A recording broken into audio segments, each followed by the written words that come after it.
Amreli letter કાંડમાં હવે માનવ અધિકાર આયોગ છે તેમના દ્વારા ડીજીપીને એક નોટિસ ફટકારવામાં આવી છે, પરંતુ આ બધાની વચ્ચે હાઈકોર્ટના વકીલનો એક સૌથી મોટો ખુલાસો સામે આવ્યો છે। કેટલા સમયમાં આ નોટિસ ફટકારવામાં આવી છે તેની સાથે જ ડીજીપીએ આનો જવાબ કેટલા દિવસમાં આપવો પડશે તે દરેક વાત કરીશું આ વિડીયોમાં। નમસ્કાર, હું હંસિની અને તમે જોઈ રહ્યા છો નિર્ભય ન્યૂઝ। અમરેલીમાં લેટર કાંડનો વિવાદ છે તે દિવસે ને દિવસે વકરી રહ્યો છે। આ બધાની વચ્ચે જ્યારે આ લેટર કાંડ થયો હતો ત્યારે સૌથી પહેલા માનવ અધિકાર આયોગ દ્વારા આને લઈને તપાસ છે તેને શરૂ કરવામાં આવી હતી। આજે આપણે સવારે પણ જોયું કે માનવ અધિકાર આયોગ દ્વારા ડીજીપીને નોટિસ ફટકારવામાં આવી છે, પરંતુ હવે જે ગુજરાત હાઈકોર્ટના વકીલ છે તેમના દ્વારા એક સૌથી મોટો ખુલાસો કરવામાં આવ્યો છે। આજે નોટિસ ફટકારવામાં આવી છે તેનો જવાબ ડીજીપી દ્વારા કેટલા દિવસમાં આપવાનો રહેશે, એટલું જ નહીં આ તપાસમાં કયા જેટલા પણ મુદ્દાઓ છે ને તપાસને લઈને જેટલી પણ વાતો છે તે દરેકનો રિપોર્ટ તેમના દ્વારા ક્યારે સોંપવામાં આવશે તેને લઈને હાઈકોર્ટના વકીલ શું કહી રહ્યા છે સૌથી પહેલા તો તે સાંભળીએ। નેશનલ હ્યુમન રાઇટ્સ કમિશન દ્વારા ડીજીપી સાહેબને નોટિસ પાઠવવામાં આવી છે કે તેને પોતાનો 2 અઠવાડિયામાં રિપ્લાય ફાઇલ કરવાનો છે। જે અમરેલીમાં લેટર કાંડ મુદ્દે મહિલા આરોપીની ધરપકડ મોડી રાતના કરી હતી અને શહેરમાં વરઘોડો કાઢ્યો હતો। તે બનાવને ધ્યાનમાં રાખી અને ડીજીપી સાહેબે 2 અઠવાડિયામાં નેશનલ હ્યુમન રાઇટ્સ કમિશનમાં પોતાનો જવાબ ફાઇલ કરવાનો છે। નેશનલ હ્યુમન રાઇટ્સ કમિશન દ્વારા ડીજીપી સાહેબને નોટિસ પાઠવવામાં આવી છે કે તેને પોતાનો 2 અઠવાડિયામાં રિપ્લાય ફાઇલ કરવાનો છે। જે અમરેલીમાં લેટર કાંડ મુદ્દે મહિલા આરોપીની ધરપકડ મોડી રાતના કરી હતી અને શહેરમાં વરઘોડો કાઢ્યો હતો। તે બનાવને ધ્યાનમાં રાખી અને ડીજીપી સાહેબે 2 અઠવાડિયામાં નેશનલ હ્યુમન રાઇટ્સ કમિશનમાં પોતાનો જવાબ ફાઇલ કરવાનો છે। અમરેલી લેટર કાંડનો વિવાદ હવે દિવસે ને દિવસે ચગી રહ્યો છે। આ વિવાદ સંવારનું નામ નથી રહી રહેલો।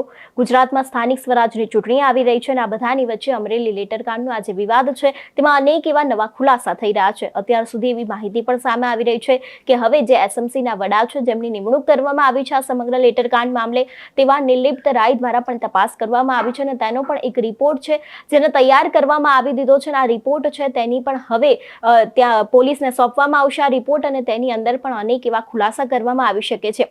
જો રિપોર્ટની વાત કરવામાં આવે તો આ તપાસની અંદર શું થયું હતું? સૌથી પહેલા તો સોમવારથી જે નિર્લિપ્ત રાય છે તે અમરેલી આવી પહોંચ્યા હતા।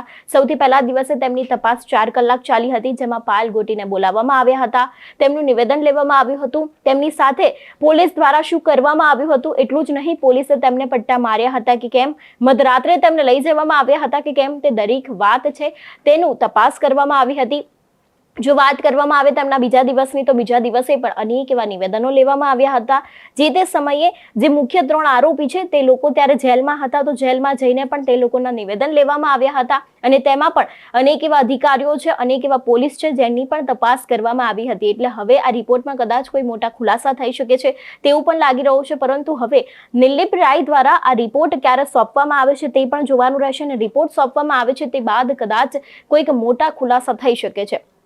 અત્યારે હાલ કોંગ્રેસના નેતાઓ હોય કે પછી આમ આદમી પાર્ટીના નેતાઓ હોય દરેક લોકોના મનમાં એક જ સવાલ છે કે શા માટે કૌશિક વેકરિયા ચૂપી સાંધીને બેઠા છે? કૌશિક વેકરિયા દ્વારા શું કશું બોલવામાં આવશે કે કેમ? તેની સાથે જ આ તપાસનો જ્યારે રિપોર્ટ આપવામાં આવશે ત્યારે પણ કૌશિક વેકરિયા દ્વારા શું કોઈ નિવેદન આપવામાં આવશે કે કેમ તે પણ હવે આગામી દિવસમાં જોવાનું રહેશે। જો વાત કરવામાં આવે અત્યારે હાલ પાયલ ગોટી વિશે તો પાયલ ગોટીને લઈને પણ અત્યારે તપાસ ચાલી રહી છે। શું તેમને પોલીસે પટ્ટા માર્યા હતા કે કેમ, મધરાત્રે તેમને લઈ જવામાં આવ્યા હતા કે કેમ, તેને લઈને અત્યારે હાલ તપાસ છે તે ચાલી રહી છે।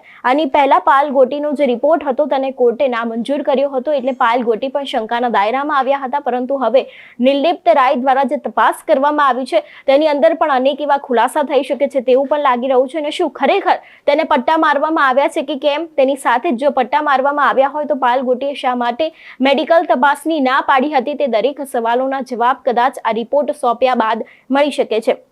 વાત કરવામાં આવે કોંગ્રેસના નેતાઓની તો અત્યારે હાલ કોંગ્રેસના નેતાઓ દ્વારા નારી સ્વાભિમાન આંદોલન છે તે ચાલી રહ્યું છે।